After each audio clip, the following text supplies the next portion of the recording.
You heard it from Richard Dawkins. I find that I like to live in a culturally Christian country, although I do not believe a single word of the Christian faith. You heard it from Ayan Hirsi Ali. And that idea that there is something above us, a higher power, I think that that is rooted in Christianity, it's rooted in the Judeo-Christian traditions, and in many ways, it is superior to the nihilistic Nietzsche-type atheistic theology. You even heard it from Joe Rogan. We need Jesus. I think for real. Like if he came back now, it'd be great. Like Jesus, if you're thinking about coming back Right now? now's a good time. Yeah, pretty soon. Yeah. Everyone's starting to realize that the new atheists, with all their assurances that if we just get rid of religion, people will become more rational, had absolutely no clue what they were talking about.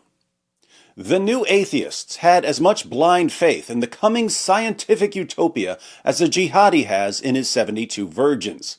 And that blind faith of the new atheists is destroying Western civilization. Here's a new article from The Atlantic to add to our ever-expanding collection of lamentations from all the atheists and agnostics who are in the process of being repeatedly throat-punched by reality. The true cost of the church-going bust.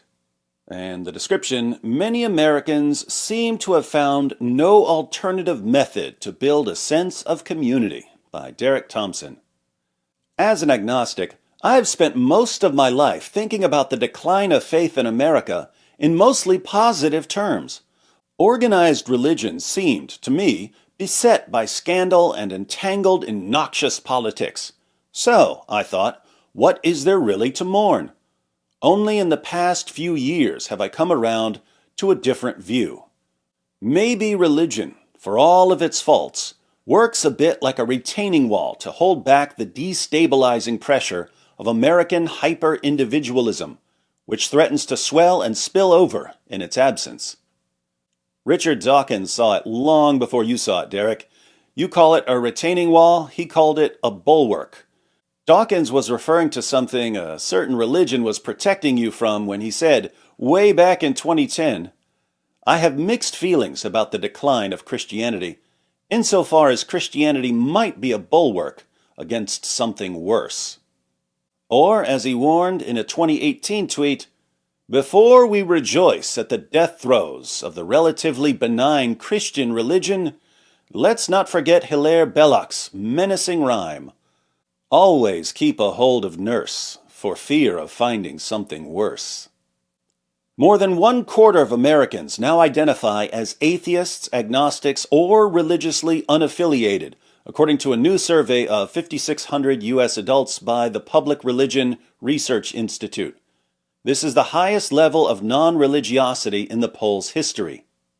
2/3 of non-believers were brought up in at least nominally religious households, like me. I grew up in a Reformed Jewish home that I would describe as haphazardly religious. In kindergarten, my parents encouraged my sister and me to enthusiastically celebrate Hanukkah, and, just as fervently, to believe in Santa Claus. But more Americans today have converted out of religion than have converted to all forms of Christianity, Judaism, and Islam combined. No faith's evangelism has been as successful in this century as religious skepticism.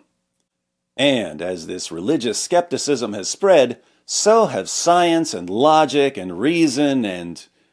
who am I kidding? We can't even figure out what a girl is anymore. Secularization is old news. The scientific revolution that pitted the church against stargazers like Galileo comes from the 1600s, and Nietzsche famously declared God is dead in the 1880s. I think Derek needs a refresher on the history of science and philosophy. But even as secularism surged throughout the developed world in the 20th century, America's religiosity remained exceptional. 7 in 10 Americans told Gallup that they belonged to a church in 1937, and even by the 1980s, roughly 70% said they still belonged to a church, synagogue, or mosque. Suddenly, in the 1990s, the ranks of non-believers surged. An estimated 40 million people, 1 in 8 Americans, stopped going to church in the past 25 years, making it the largest concentrated change in church attendance in American history, according to the religion writer Jake Meador. In 2021, membership in houses of worship fell below a majority for the first time on record. Anyone else notice that as membership in houses of worship plummeted, people losing their minds skyrocketed? Maybe it's just a coincidence. The sudden decline of religion likely relates to changes in both politics and family life. In the 1970s and 80s, the religious right became a formidable fundraising machine for the Republican Party. As the GOP consolidated its advantage among conservative Christians, religion seemed less appealing to liberal young people, especially if they or their parents already had a tenuous relationship with the church. In the late 1980s, only 1 in 10 liberals said they didn't belong to any religion. 30 years later, that figure was about 4 in 10. Meanwhile, the decline of marriage, especially among low-income Americans, accompanied their move away from the church. So, there's some sort of correlation between moving away from the church and a decline in marriage.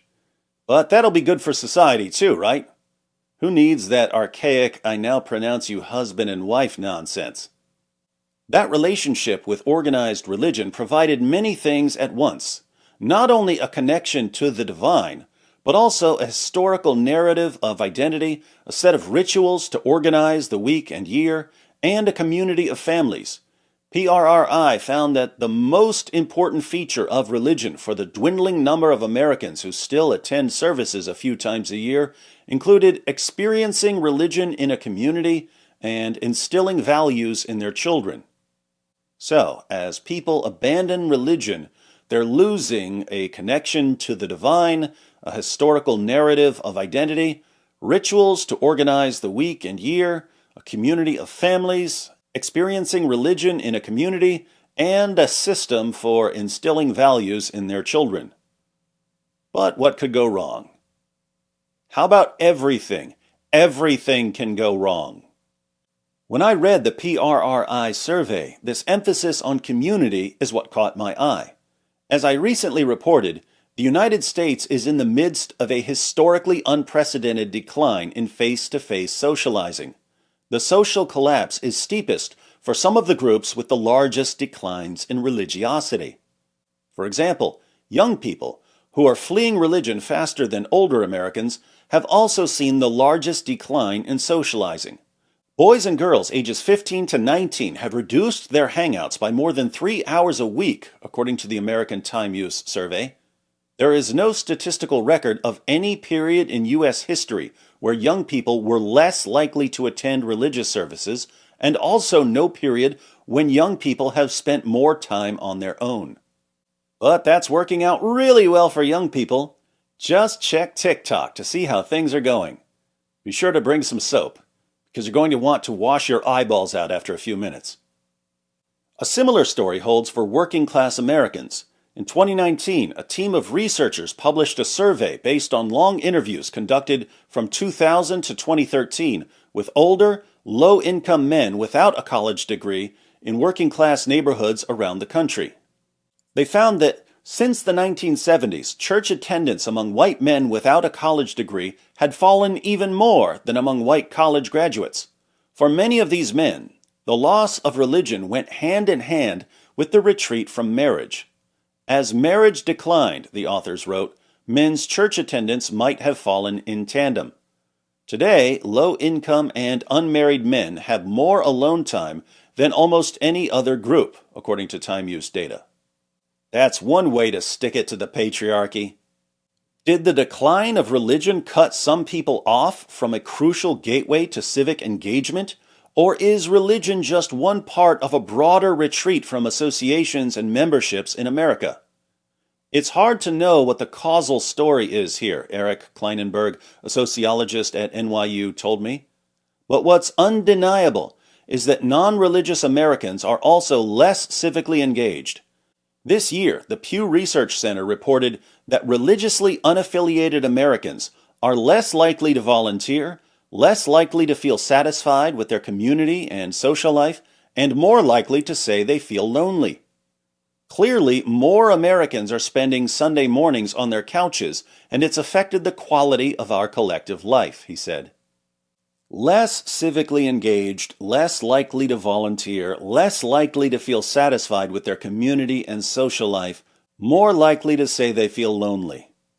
Small price to pay for getting rid of Jesus, though, am I right? Kleinenberg doesn't blame individual Americans for these changes. He sees our civic retreat as a story about place. In his book, Palaces for the People, Kleinenberg reported that Americans today have fewer shared spaces where connections are formed: churches, libraries, parks, school gyms, and union halls. People today say they just have fewer places to go for collective life, he said. Places that used to anchor community life, like libraries and school gyms and union halls, have become less accessible or shuttered altogether. Many people, having lost the scaffolding of organized religion, seem to have found no alternative method to build a sense of community. Don't miss that last part. People are losing the scaffolding of organized religion, but they haven't found an alternative method for building a sense of community. As we'll see in the coming months and years, they haven't found an alternative for lots of things. For more than 2 decades, the new atheists have been ripping up the foundations of society, but they've never come up with anything that can replace those foundations. Turns out, patting yourself on the back and bragging about how smart you are and spending every waking moment posting "Sky Daddy, Sky Daddy, Sky Daddy, Sky Daddy, Sky Daddy" on Twitter just isn't enough to keep society from collapsing. Now for a thought experiment.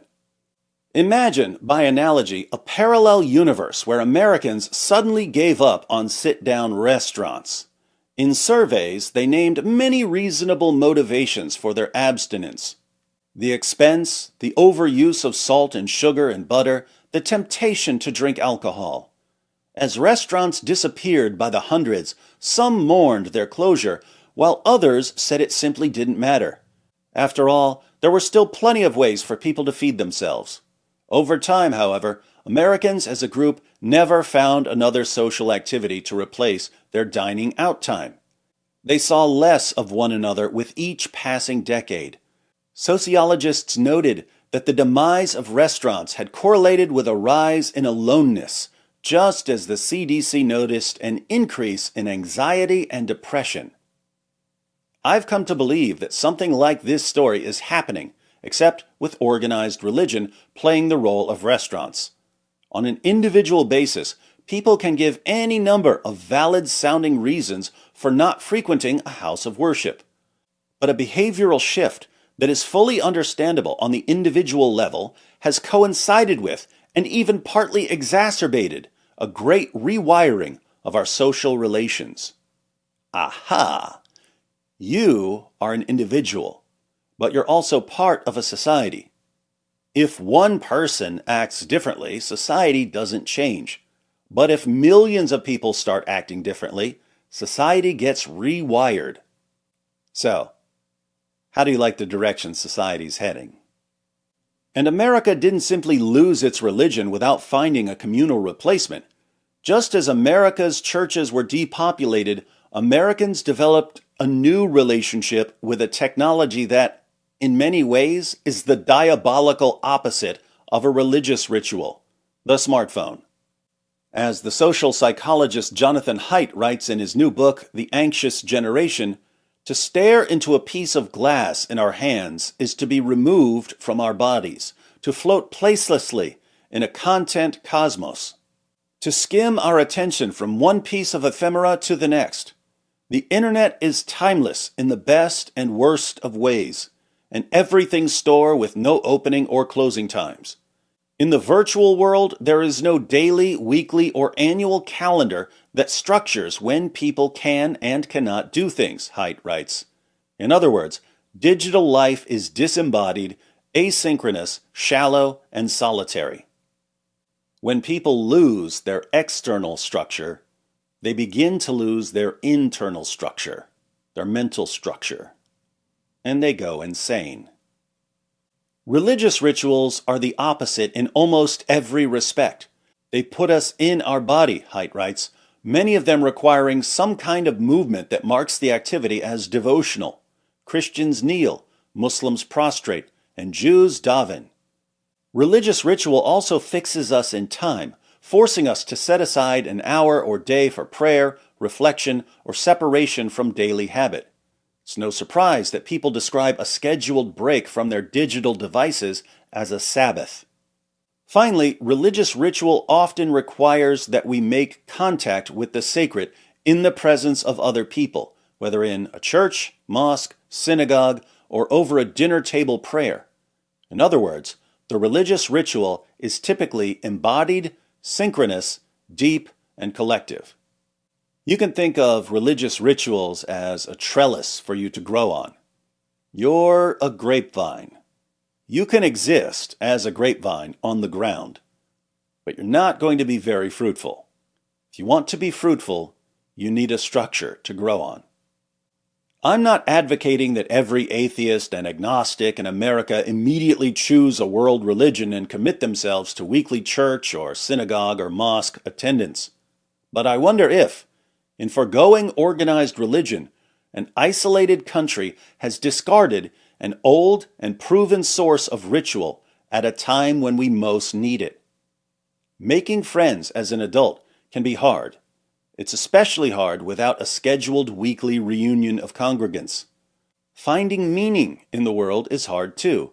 It's especially difficult if the oldest systems of meaning-making hold less and less appeal. It took decades for Americans to lose religion. It might take decades to understand the entirety of what we lost. Ever notice that everyone who promises to guide us to some utopia inevitably ends up leading us closer to a dystopia? Communism, socialism, the new atheism, wokeism. People come up with theories that make sense in their heads. These deep thinkers solve all the world's problems in their heads with their theories. But they should have kept those theories in their heads, because their theories don't work in the real world.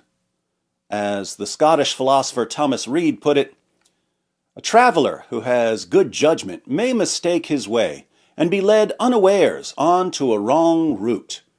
And for as long as the wrong road in front of him is open and passable, he may go on without suspicion and be followed by others. But when the road ends at a coal pit, he doesn't need much judgment to know that he has gone wrong, and perhaps to find out what has led him astray. New atheists, you thought you were guiding society on the right path. But now we find ourselves falling deeper and deeper into a coal pit. Will there come a time when you champions of evidence actually pay attention to the mountains of evidence all around you and conclude that you are way out of your depth and that your theories about how to improve the world are far more dangerous to the world than the boogeyman of religion that frightens you so?